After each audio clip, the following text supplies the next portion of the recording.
So I'm thrilled to be here today. And when I was looking at my briefing sheet and I saw that the title of this series is A View from the Top, I thought, well, I guess I've been on the top of an organization before, so I can give some insights on that. But I thought what would be interesting is I've also sort of been trampled and on the ground with people's feet on my head, looking up, so maybe I could give a little perspective from that vantage point as well. You do not want to hear me give a big, long speech, and I am not going to do that. I'm going to reserve most of the time for a Q&A. But in thinking about leadership, I was sort of reflecting, and I thought, okay, what would I want to share with young people who are in undergrad or graduate school today? And there are three things through my experiences in DC and now with Students First that I think could be helpful, not in telling you specifically what you should do or not do, but just to give you a sense of perspective. So three things, very simple. The first, this is a lesson that I learned when I was the chancellor, and it was one that came to me from a mentor and hero of mine, Joel Klein. So Joel used to be the chancellor of the New York City school system. And long before I was working in DC, the mayor of DC and the council members were trying to figure out whether they wanted to move to a mayoral control model or not. So they took a trip to New York. They met with Joel Klein and Mike Bloomberg. They toured the schools. They sort of saw what was going on there. And at the end of that visit, Adrian Fenty said to Joel Klein, okay, I want somebody like you to come and run the schools in DC. Can you give me a recommendation? And Joel actually ended up recommending me for the job. And because of that, he always felt this incredible sense of guilt. And so he would call me and kind of, check up on me all the time. So I remember one evening, in the height of sort of my first 100 days when things were really getting a little tough, I was driving home one night. It's raining outside. It's like 11 o'clock at night, and my phone rings. And I look at it, and I see that it's from Joel Klein. So I pull over to the side of the road, answer the phone, and I said, yes, sir. And he said, how you doing, Michelle? I said, I'm doing okay. It's a little tough right now, but I'm hanging in there. He's like, that's good. He said, I am calling to give you some advice. And I said, okay, I am ready. And he said, there are two things that I want to communicate to you tonight. I said, okay, I'm ready. Let's go. He said, the first one, he said, do you have a boyfriend? And I said, no, because at the time I did not. And he said, okay, so my first piece of advice is go out and get one. And I said, okay, I did not think that I would be ever getting love life advice from Joel Klein. So I sort of hesitatingly, said, okay, sir. And he said, he's like, here's what you need to understand. He said, this job is one of the loneliest jobs you could possibly have. He said, every day is just an absolute grind. He said, I would never be able to do what I do every day if I didn't have my wife at home. Because at the end of every tough day, I get into bed and she goes, baby, don't worry about it. She's like, you're not the crazy ones. They're the crazy ones. You are okay. He said, if I didn't have that grounding me every day, I would not be able to wake up every morning and go to work. He said, so my first piece of advice is go and find a boyfriend. I said, okay. I actually, meanwhile, did do that, and happily. So I listened to that piece. And then the second thing he said, he sort of got really quiet and serious, and he said, so here's my second thing. He said, you have to lead from the front. And he said it with such conviction and confidence that I said, okay, I got it. And I hung up the phone, and I pulled back onto the road, and I'm thinking, I have no idea what that means. Right? But I didn't want to ask him any questions because I didn't want to see, oh my God, I was stupid. So I get back on the road. And it actually wasn't until several months later that I had sort of lived through a lot of the turmoil of being the chancellor that I actually realized what he meant, right? Because when you are a leader, sometimes you've got to be out in front. You can see things that other people can't see at the time. And if you get mired in the muck, if you sort of get pulled into every single argument on one side or another, you're actually not going to be able to move your organization as far as you can, as fast as you can. So when he gave me that piece of advice, I was actually in the middle of our school closure process, which was incredibly painful. We had 144 schools. We were closing 23 of them. It was 15% of the schools. And if you ever want to quickly become the most unpopular person in a city, all you have to do is tell somebody that you're closing a school, much less 23 schools. So I was in the middle of this. And it was just a tremendous amount of opposition and pushback. And the interesting thing was, about a year after we closed the schools, and we went through that process, I was in one of the schools that had been consolidated. And I was trying to check out, what the situation was. A woman came up to me. She said, hey, look at me. You recognize me? She said, I was the one last year that was always screaming at you about closing the schools. I said, oh yeah, I know who you are. I could never forget that face. She's like, you know what? I just wanted to let you know, you were right.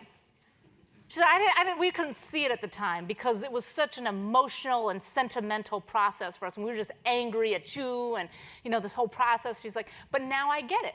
Because we're in this school, and the school has a lot more resources. Our kids are getting a better education, so I'm good. And she walks away. And I'm thinking, where's the Washington Post when this kind of stuff happens, right?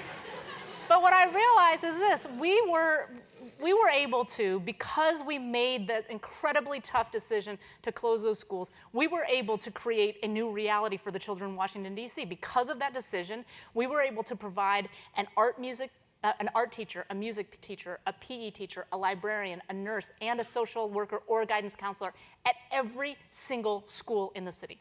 For the first time in the history that anybody could ever remember, we equalized the resources so that having an art teacher wasn't dependent on whether you were at one of the schools that had wealthier parents and they could hold an auction to hire the teacher, et cetera. We equalized the playing field for all of the kids as it pertained to the kinds of curriculum that they should have. And had we got caught up in all of the sort of emotion and the sort of opposition and whatnot, we would not have been able to follow through on that decision, and we could not have provided the kids with those additional resources. So that's my first message, is sometimes you gotta lead from the front. My second observation, and you should either take my advice or not on this one, but I believe very strongly that in order to be an effective leader, you have to be okay with not being liked. And I'm like really, really good at this one. So you can take my advice. I remember very clearly about halfway through my second year as chancellor, a columnist for the Washington Post wrote a piece, and it was sort of, I like Michelle Rhee. She is doing, good things and making hard decisions. I just wish she would be a little nicer. So I read the piece, and I'm pissed off, so I call, I'm like, what are you doing? And he's like, no, you don't understand. He's like, I want you to be here for the long haul. I think you are good for the system. He said, but in order for you to be here, people got to like you a little bit more. You could be a little friendlier and nicer. And I sort of said to him, I said, look, you have to figure out what you think the most important characteristics of a school's chancellor are. And quite frankly, if it's sort of personality driven, then, and you want warm and fuzzy, then I am not your girl. And you should actually be advocating for my ouster. But if you like what is going on in the schools, if you believe sincerely that the right decisions are being made in the interests of kids, then you should not be saying Michelle Rhee needs to change her personality. You should be advocating that we kind of leave the personalities aside and focus on the policies of what's actually happening in the schools. So I say this because, when I was in my first year as a chancellor, my mother came to town. So when your mom comes to town, you get a whole different perspective on things. So my mom happened to come at a time where people were very, very angry at me. And so she comes into town. It was around the school closure stuff. and she, opens up the Washington Post. There's a 2-page spread on, all the different schools that I'm closing, like pinpointed all over the city. She turns on the TV. There are people like, throwing things at me at a meeting and that sort of thing. She over the weekend said there's some really loud people down the block who are picketing about something. And I said, yeah, they're picketing me. She was like, oh my gosh, I can't believe this is going on. So anyways, one night at the end of a long night of community meetings that I was having, I come home, I'm in the kitchen, I'm making myself a peanut butter and jelly sandwich. My mother sort of creeps into the kitchen and she says, are you okay?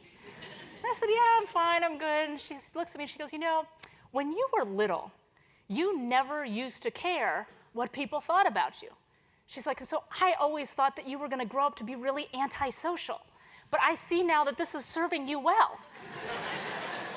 And I said, yes, it was. Because the bottom line is that if you are concerned in too strong a way with being liked, with whether or not you're popular, with what your polling numbers look like, et cetera, then you're going to make a different set of decisions.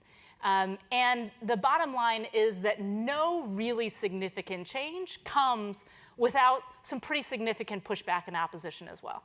And at the end of the day, if the decisions that you're making are the ones that you believe are right and you have the confidence of that, then you have to be okay getting that opposition, getting the criticism, and at the end of the day, not being liked so much. So that's my second piece of advice. My third is actually about my boss at the time when I was in DC, Adrian Fenty, who was the mayor of DC. He was the person that I reported to. And in my opinion, he is the person without whom none of what we did in DC could have happened. He was an extraordinarily unique politician in that when he hired me, he said, all I want you to do is make the schools better. Make the schools a place where we want to send our own children every day.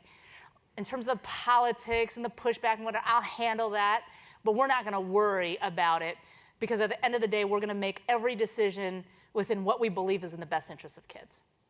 He said that on day one to me, and of all the crazy things that happened to me in DC, actually none of that was particularly surprising. The one thing that I would say was surprising to me is the fact that that man never wavered one time. In fact, this is a quick story. His primary election was in September of 2010. And in August, we had just implemented a new teacher evaluation system where for the first time we were evaluating teachers based in part on whether or not their student achievement levels had grown in the school. And so we had identified a couple of hundred people who were categorized as ineffective. And based on the framework and the structure that we had set out, we said that those people who had been rated as ineffective after their first year were subject to termination. But this is weeks away from his primary election. So I call the man and I say, okay, Mayor, so here's where we are. I reminded him about the new evaluation system. I said, the decision is whether we actually, move forward with these terminations or not, because at the end of the day, I am very sensitive to the fact that you've got a race coming up. I don't want to do anything to jeopardize your ability to run the city effectively, et cetera. And he said, let me ask you a question. He said, if we take this action, will that ensure that kids in DC have better teachers come fall? And I said, yes. And he said, then we got to do it. I said, really? He said, absolutely. Because every other political calculus that we make, we don't know what the outcome is going to be, right? So if we don't make this decision, does that mean I'm going to win the election? We can't tell. And that's not really, at the end of the day, what matters. It's not why we're here. We're here to make sure that the kids are getting a great education. And if you can tell me that by removing these people and bringing in other ones, that kids are going to get a good education, then I'm okay with that. So it was exactly the answer that I wanted to hear. It was not so much the answer that other people wanted to hear. So we made the decision, and the city goes nuts, right? And I started getting calls from people all throughout the city, people who were supporters of the mayor and mine, saying, are you insane? This is political suicide. You can't fire a bunch of people weeks before the election. And it was amazing to me how, despite the fact that he was being told that his political career was potentially going to end with this decision, the ease and the confidence with which he made it, because he knew that at the end of the day, it was the right policy decision to make. I wish I could say the same for politicians across this country and elected officials across this country. We live in a state where there is, to say a lack of political courage is an understatement. We live in a state where not too many months ago, when it was found that in LAUSD in Los Angeles, there was a teacher who had been a sexual predator, kind of molesting kids, et cetera, a state assemblyman from LA introduced a piece of legislation. And all it would have done is made it easier for school districts to fire people who were sexual predators. It's a pretty low bar, in my opinion. That bill didn't even make it out of committee. Couldn't even go to the floor of the legislature for a vote, because the status quo people and folks who wanted to defend the adult interests, et cetera, said to the politicians, don't vote for this, et cetera, et cetera. Couldn't even get a bill like that out of committee. A couple of weeks ago, we had a similar situation where a legislator introduced a bill around teacher evaluation in the state. It was a very, very low-key bill. It just said 3 things. 1, that parents and the community should have input into the evaluation. 2, that we should evaluate teachers and put them into 4 different performance bands as opposed to just satisfactory or unsatisfactory. And that for veteran teachers, we would move the time frame. So instead of evaluating them once every 5 years, we could evaluate them once every 3 years. The committee vote of 9 committee members, 6 of them abstained. Abstained, which is, to me, I was like, look, if you don't like the bill for whatever reason, then vote against it. But what's the abstaining all about? So we had a bunch of Students First members at the Capitol, and they were asking one of the people who had abstained, well, why don't you take a stance on this? I mean, what do you believe about it, whether it's right or wrong, and you agree with us or not, but you have to take a stand. And the guy said, well, here's the thing. I've heard from people, constituents in my community, on both sides. And so no matter what happens, there's going to be one group of people that's unhappy. And so I don't want to be in the middle of that. But that's your job, right? Your job is to hear from both sides what the pros and cons of something like this, and then to make a decision that you believe is in the public interest, right? That is going to serve your constituents best. Whether or not people get angry at you, that can't play into the calculus. Hardly the profiles of courage that you would like to see from your elected officials. So at the end of the day, my third point, and potentially one of the most important, is you have to, as a leader, have the courage of your convictions. You have to know what it is that you believe is right, and then you have to be willing to stake everything, essentially, on it. Whether it's your job, whether you're staying in office. So many of these politicians like, well, here's the thing. If I take this vote, then these people are not going to like me. These people won't vote for me next time. And the world is a better place if I remain in office. And what I would argue is the world is only a better place if you're in office, if you're actually making the decisions that you think are right for your constituents. If not, and you're just, trying to determine which way the political winds are blowing, that's actually not moving us forward in the right direction. So having the courage of your convictions is my third. But at the end of the day, here's what I believe in. Take questions, and you can ask me anything you want. Here's why I feel these 3 lessons, as it pertains to this incredibly important field of education, is so important. Because public education is supposed to be the great equalizer in this country. It is supposed to be the thing that ensures that it doesn't matter if you're black or white, rich or poor. We have a public education system so that every single kid can have an equal shot in life, right? You work hard, you do the right thing, you can live the American dream. Unfortunately, that is not the reality for a huge percentage of kids in our country today. In fact, in America today, America is towards the bottom internationally on social mobility, which means that if you are a child who is born into poverty in this country, the likelihood that you will ever escape poverty is slim to none. Why? Because if you live in a poor community with not a lot of resources, the likelihood is very high that you attend a failing school and that you will not gain the skills and knowledge that you need to be able to go on to higher education, get a high-paying job, et cetera. So we are essentially saying to poor kids now, you don't have a shot in life because of the circumstance of your birth. That, in my opinion, is the most terrifying dynamic that we have going on in this country today. It goes against every single ideal that we stand for as a nation. We're supposed to be the land of equal opportunity where anybody can pull themselves up by their bootstraps. If you have the wherewithal, the will, right, you can do this. But if we are ensuring that essentially we are keeping poor kids trapped in failing schools, where they're not getting the education they deserve and that they can't live that life, what does that say about us as a nation? I would argue that it is everything that we don't want to say. It goes against everything that we stand for. And that is why, if we are to focus on one issue in a collective and bipartisan way in this country, it has to be this topic. Every single person in this room plays a role in this. Unless you stand up for kids, then we can't expect that anything is ever going to change. Okay, that is the end of my remarks, and I will take questions.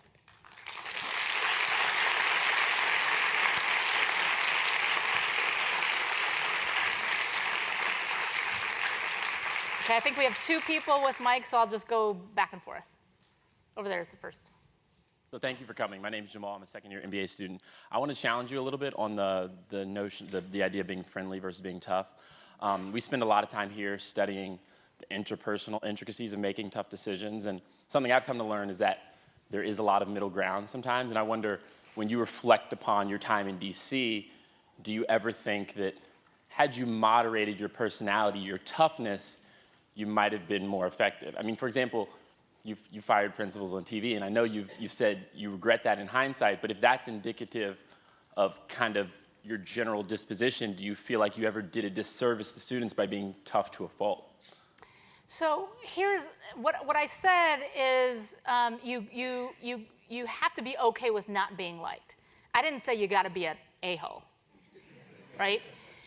And there's a difference between those two things. So I would go out all the time, out into the community, and you know, one of the things that I would often do is sort of, you know, speak to large crowds of folks, or I would do living room meetings where, you know, a constituent could invite me in to meet with, you know, 12 or 15 of their neighbors. And oftentimes after those kinds of meetings, people would say, wow, you're nothing like we thought you were going to be like. You're actually kind of funny and charming, you know. So I could win people over.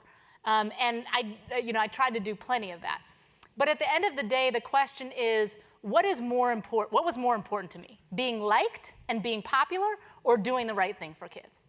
And I remember, I don't know if any of you saw the movie Waiting for Superman, but there's a scene in that movie where I'm in a community meeting where people are like going nuts. And apparently I have this look on my face that's sort of serene looking. So people ask me all the time, like, what were you thinking? Because, you know, people are yelling at you and calling you every name in the book, and, like, you look so calm. So I was trying to literally think back to, like, what was my mindset, right? And at the end of the day, I actually know what was going through my head, which was, we are living in a city where 8% of the 8th graders are operating on grade level in mathematics. 8%. 92% of our kids do not have the skills and knowledge necessary to be productive members of society. And we have to do something radical to change that. You may not like it. You can scream at me all you want. But I am not going to let this continue on my watch. So I'm good with, you know, if you can go out there and win people over, absolutely you should try. But if that becomes your goal, right, that becomes the outcome that you're seeking, that's what I think is problematic. So, yes. Thanks for coming to Stanford. The question I ask is, how do you take your values and translate them into school financing? And I'm thinking about, you're in Sacramento, the state treasurer invests a ton of money through banks. Is there an opportunity for social impact bonds or some other financing mechanism that would have a little more rationality, let's say, than the budgeting process in the Capitol? Because let's be clear, the current budgeting process is the least rational process around. So here's the bottom line. Should we bring some reason and ration to how we spend money in schools? Absolutely, 100%. It is much more difficult than you think it would be for a number of reasons. First is what is widely sort of known and touted and talked about in this country. And in fact, if you go to any school district board meeting around this time, which is budgeting time, what you're going to hear anywhere across the country is what we need in order to fix the system is more money. But actually, the data doesn't bear that out, right? The data shows that over the last 2 to 3 decades in this country, we have more than doubled and almost tripled the amount of money that we're spending per kid in public education. That's controlling for inflation, and yet the results have remained pretty much stagnant. We are spending more money per kid than almost any other OECD nation out there. And yet, again, the results are not where we would want them to be. I can tell you from having led a school system where we were spending more money per kid than almost any other jurisdiction in the entire nation, that people still were saying, we need more money, we need more money. And when I looked at the budget, we had a $1 billion budget when I got to DC. And of that, $403 million of it was going into the classroom in the schools. That means the majority was being sucked up by this bureaucratic, bloated bureaucracy. We had no idea, there's no accountability, et cetera. And so when you talk to people in California today, you'll hear some similar things. Like if you go out to any school or any superintendent and ask them, how much money do we spend in California per kid? You will get an answer of somewhere between $5,500 and $6,500. That's what people will tell you. Actually, that is not correct. In this state, we are spending about $9,500 per kid per year on education. Those people are actually not wrong, because there's a whole lot of money that they never see in the schools because it gets lopped off the top and put towards our unfunded pension liabilities, et cetera. In fact, unfunded pension liabilities are a huge problem across the country. There's just a piece of research that showed that just funding unfunded pension liabilities in a place like Pennsylvania and Philadelphia right now is costing that district between $2,000 and $3,000 per kid per year. We got to fix that problem, because until we fix that, we can't say there's not enough money. It's just that where the money is going. So what we believe in is advocating for transparency as it pertains to the dollars. Now, this is an interesting one, because I was just in Ohio the other day, and we were advocating for transparency of dollars. And what we found was that there was a school district in the state of Ohio that was spending more money per kid on their cheerleading program than on their literacy programs. I kid you not. And I thought, this is actually a good data point, because I can't tell you that in that community, those people wouldn't say, yes, cheerleading is so important. I grew up in Ohio, so I know. People like their cheerleading. The community might have said, yes, we value cheerleading more highly than literacy, in which case, then, okay, so be it. But I would bet that there would be a whole lot of people who'd say, wait a second, this is crazy, and we got to change that. But until you have the data to show where the dollars are going and what kind of return on investment you're getting for those dollars, it's going to be very difficult to advocate for the changes that we need. And I think it's always going to devolve down into, let's just ask for more money. I'm not against more money, let me be clear. I'm just saying that you have to use the dollars that you have right now well before increased dollars are going to have a significant return on investment. Hi, thanks so much for being here with us. I had a question on, there are many areas in ed reform, many different angles that you could attack the issue with, and I'm wondering, where are you seeing the most, where are you most excited about? Is it like federal level, state level, district level, or is it charters or other kind of groups like your own that you're currently leading? Thanks. So I would say this. One of the challenges that we face in education reform is that everybody is looking for the silver bullet solution, right? So on a monthly basis, I'll get calls from governors across the country saying, okay, Michelle, I'm going to take education on. Tell me the one thing that I should do. And usually I refuse to answer that question because I say there is no one thing that you can do that is going to change education in your state. It is much too simplistic a mindset to go in to this with. So take Students First, for example, my new organization. We focus on 3 areas. We don't think they're the only 3 areas. They're just the ones that we focus on. It's principal and teacher equality. We focus on empowering parents with information and choices.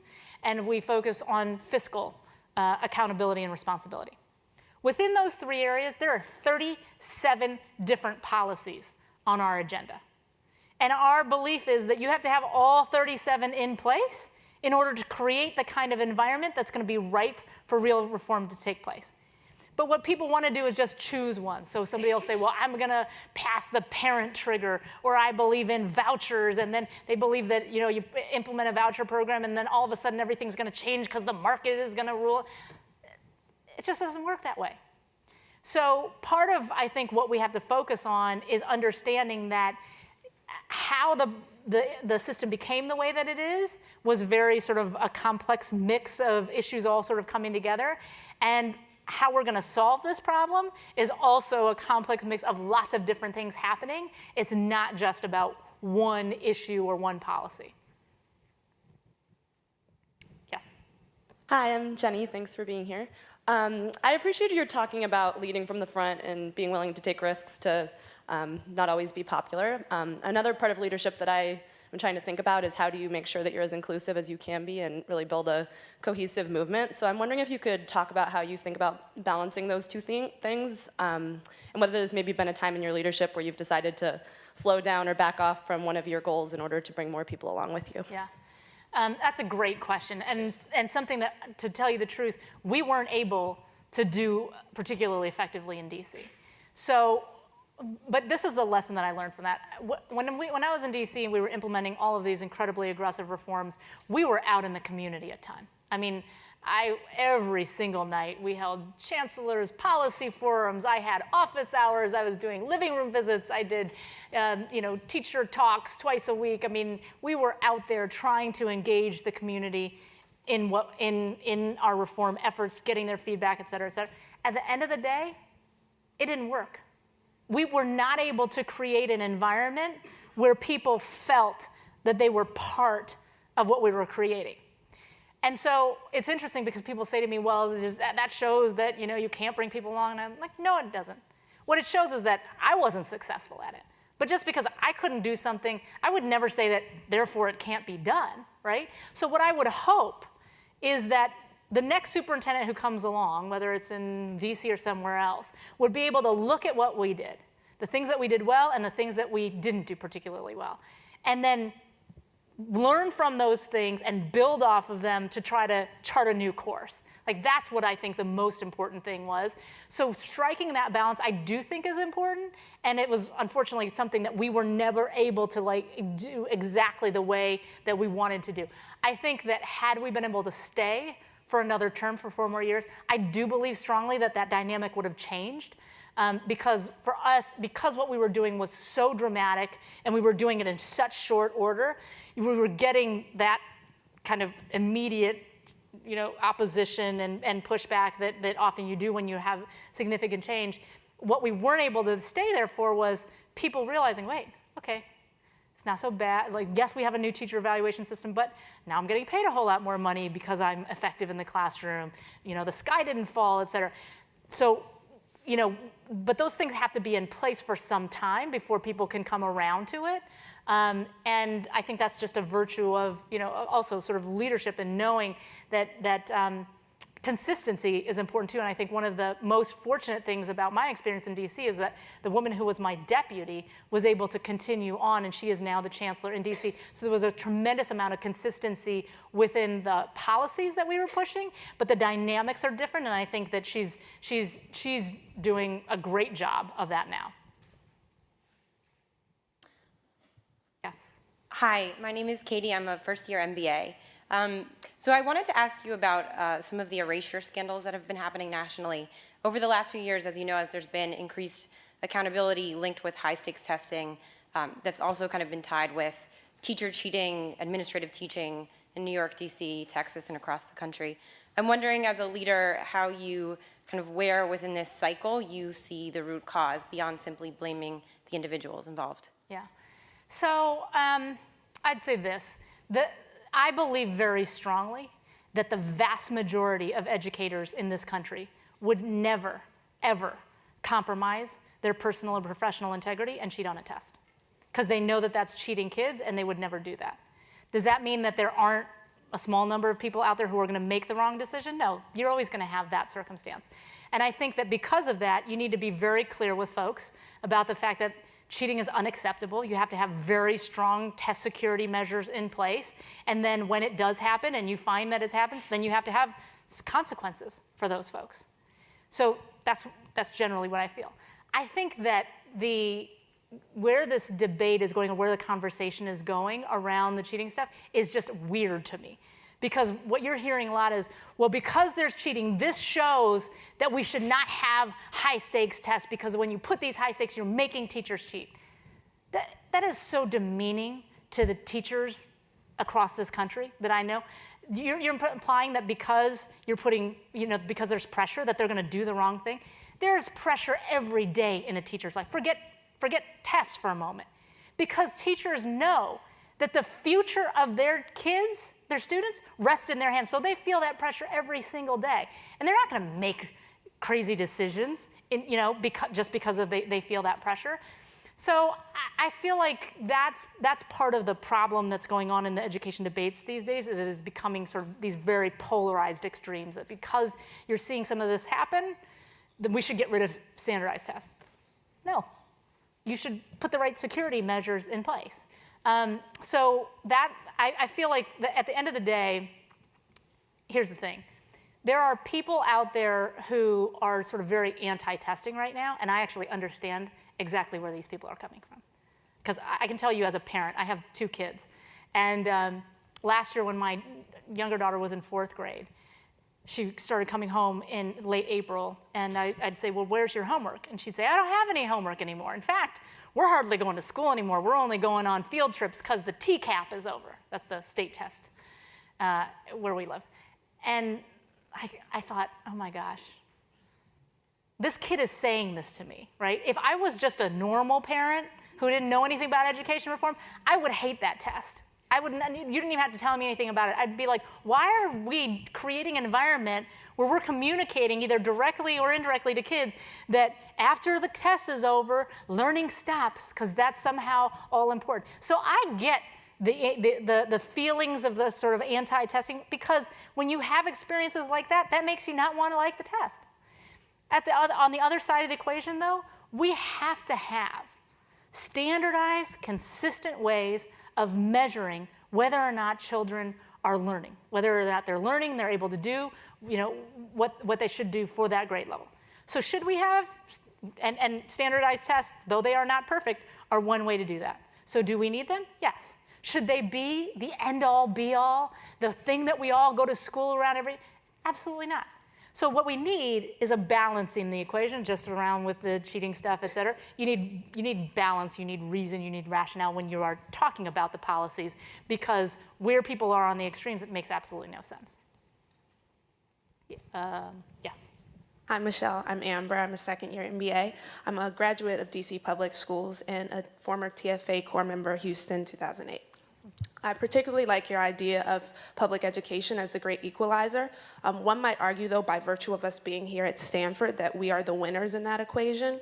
So my question to you is, how do you get people involved in the public education debate and, I guess, the movement, particularly considering most people that leave here might not go into the education sector, or if we end up in banking, finance, consulting, what might have you, it's easier to say that's a very difficult problem to solve. I'm going to put my kids into private school and forget the issue. Yeah. So that's a great question, and one that vexes me every day.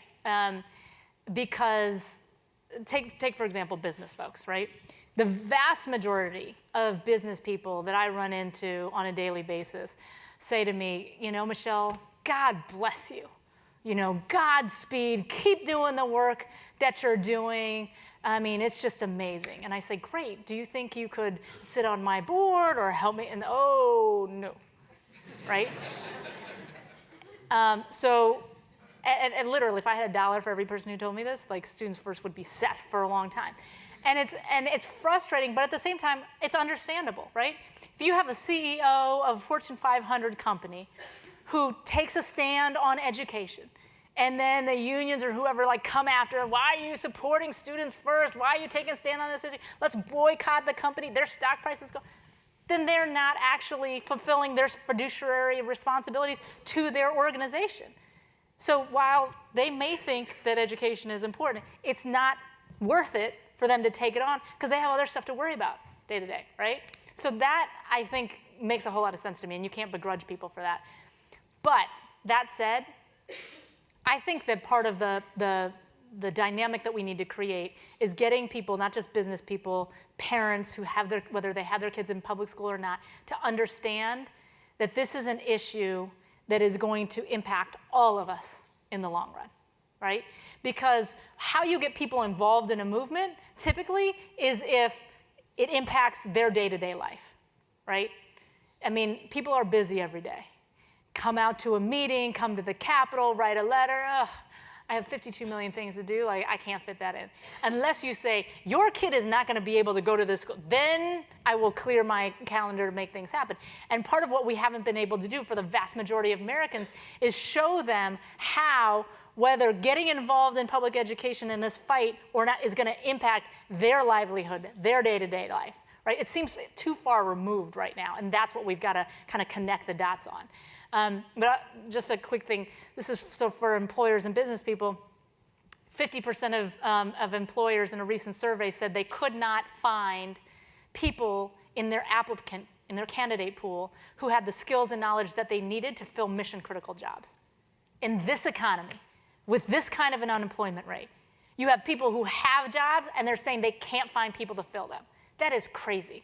That means that we don't have an education system that produces kids with the skills to fill the jobs that are available. And this disconnect is only going to widen as time goes on.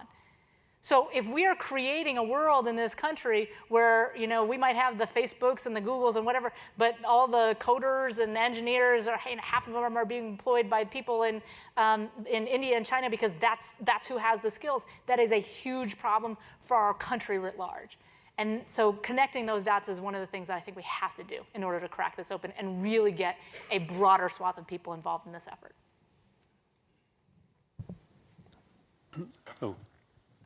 I'll go back first and then you after that. Sorry. Hi, my name is Alan Enthoven, and I'm a retired professor of public management in this school. And my question is to ask for some clarification in your thoughts about the unions. I read a lot about excessive unfunded pension liabilities, about inability to fire sexual predators and all kinds of awful stuff like that, on the one hand. And then I have an argument with my daughter who's been in the Department of Public Instruction in North Carolina, and I say the unions are the big problem. And she says, well, we don't have teachers' unions in North Carolina, and we still have those problems. Yeah. So help us understand your thoughts on that. You know, I run into people every day who say, the unions are the problem, and if we didn't have the unions, everything would be better, and the unions are the root of all evil. I actually don't agree with that at all. I believe that unions are doing exactly what they are supposed to be doing.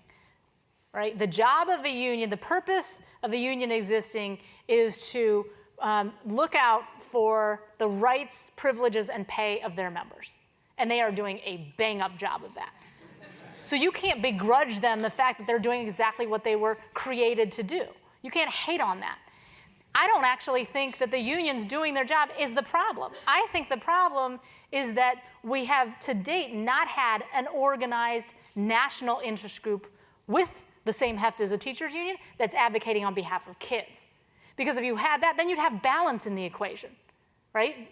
And then you'd have a powerful force that was out there saying to politicians, if you're going to vote for this, then we'll support you, and if you don't. But in the absence of that counter force, you end up with a skewed landscape and a skewed environment towards the special interest groups. And it's not just the teachers union, it's testing companies, it's textbook manufacturers, you name it. There are a lot of adults' interests out there in education who are just doing what they're supposed to be doing. So the environment becomes skewed towards those special interests when you don't have a balance in the equation. So that is what I would say is the problem that we need to be solving for, not how are we going to change the unions, because like I said, they're doing what they're supposed to be doing.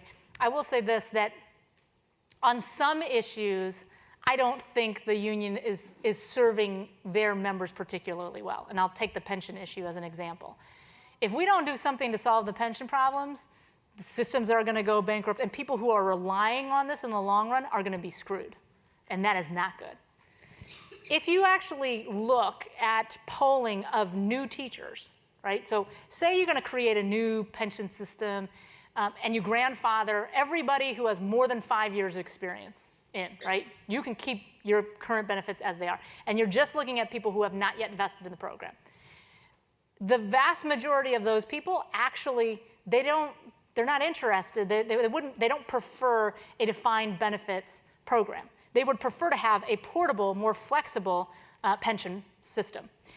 So if moving towards a more flexible system both solves the problem and is what more teachers prefer, new teachers prefer, then why wouldn't we move towards that, right?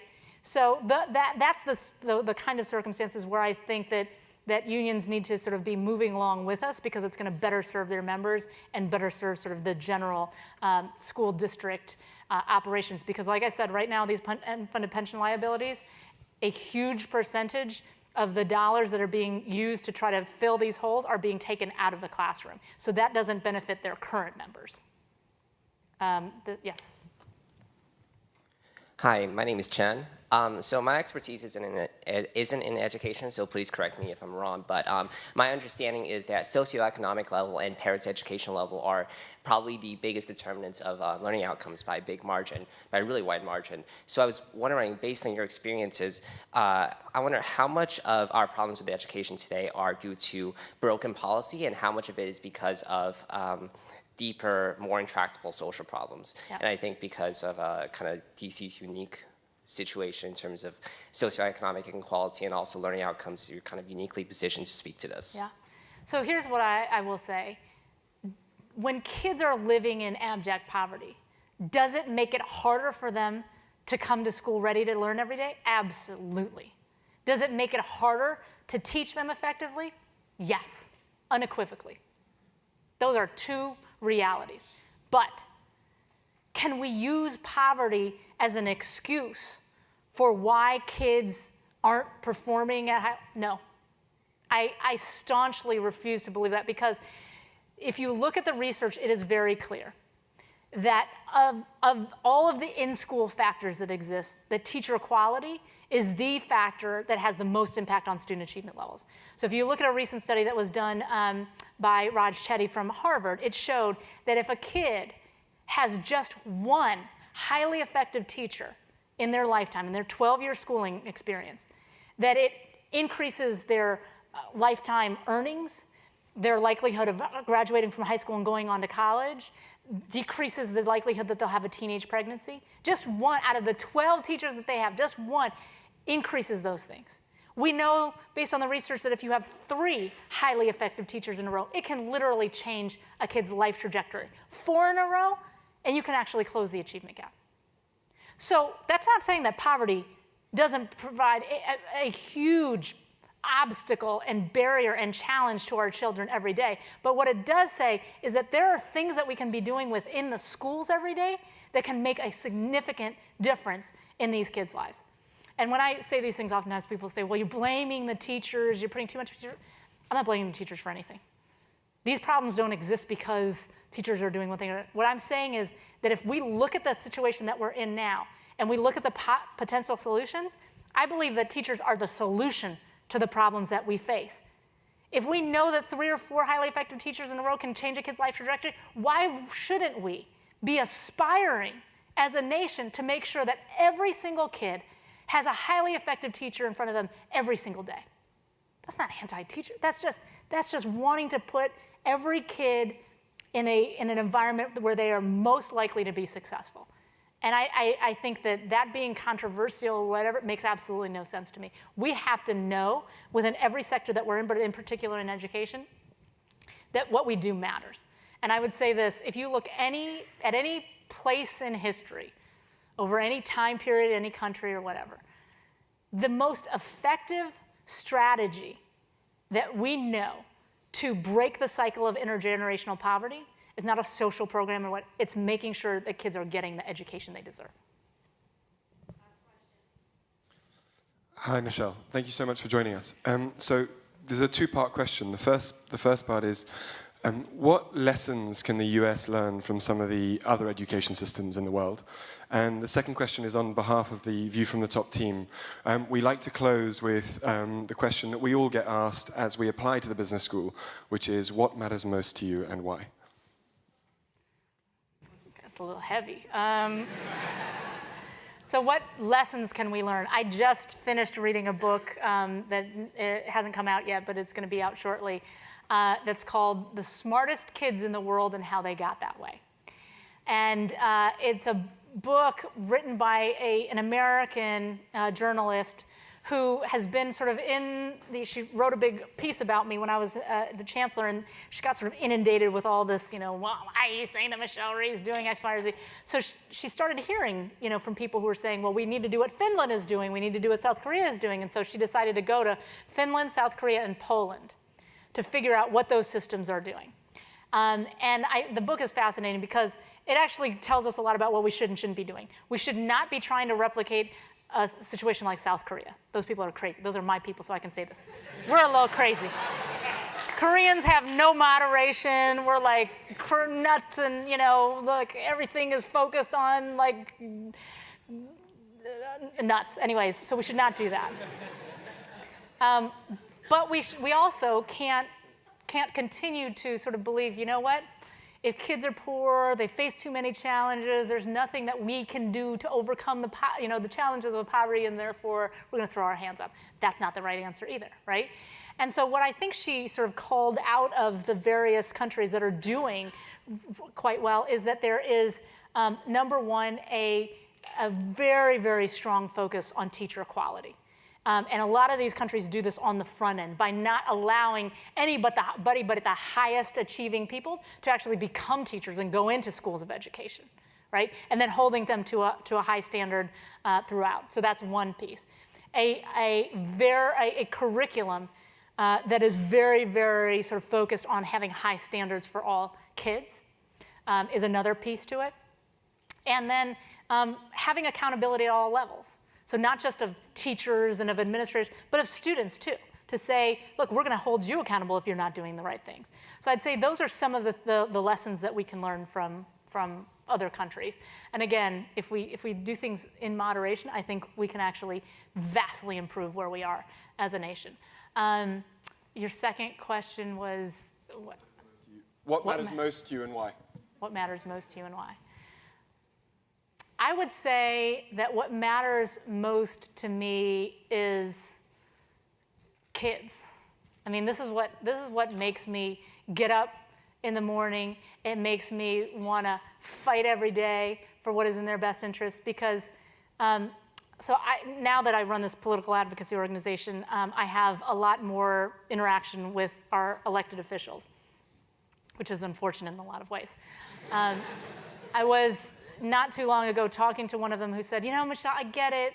Your policies make logical sense to me, and I'm not against them at all. He said, but what you need to understand is, if I vote for this bill in the way that you want me to, you have to understand that I'm going to go back home, and then the teachers or whoever are going to be picketing in front of my office. And those are my constituents. And I have an obligation to serve them. And I said, you absolutely do. I said, but when you're talking about your constituents, you need to think about all of your constituents. And at the end of the day, you also have an obligation to serve the children of your district. And guess what? They don't vote, they don't contribute to campaigns, and they don't organize rallies on your office. So if you're just moving and turning towards where the voices are loudest, necessarily, that means you're going to be turning your back on kids. And that is unacceptable. You have to be able to do this. And this is what I believe. I believe so strongly in what children are capable of doing. Throughout my entire term as a chancellor in DC, I never made a substantial decision without talking to kids and engaging them in the policies. Because despite what all the adults were always saying and the arguments that we were having, the kids were the ones who had the most insightful, rational, reasonable conversations and debates. I kid you not. The kids were always like, yeah, but, and then they'd go back and forth with each other and be like, you're right, we're all right, but this is what. So they could actually do this in a way that adults couldn't. The problem is we don't listen to them enough, in my opinion. And the other thing that I believe very strongly is there is nothing that is more worth fighting for than the future of a young person. So kids, without a doubt, most important thing. Thank you.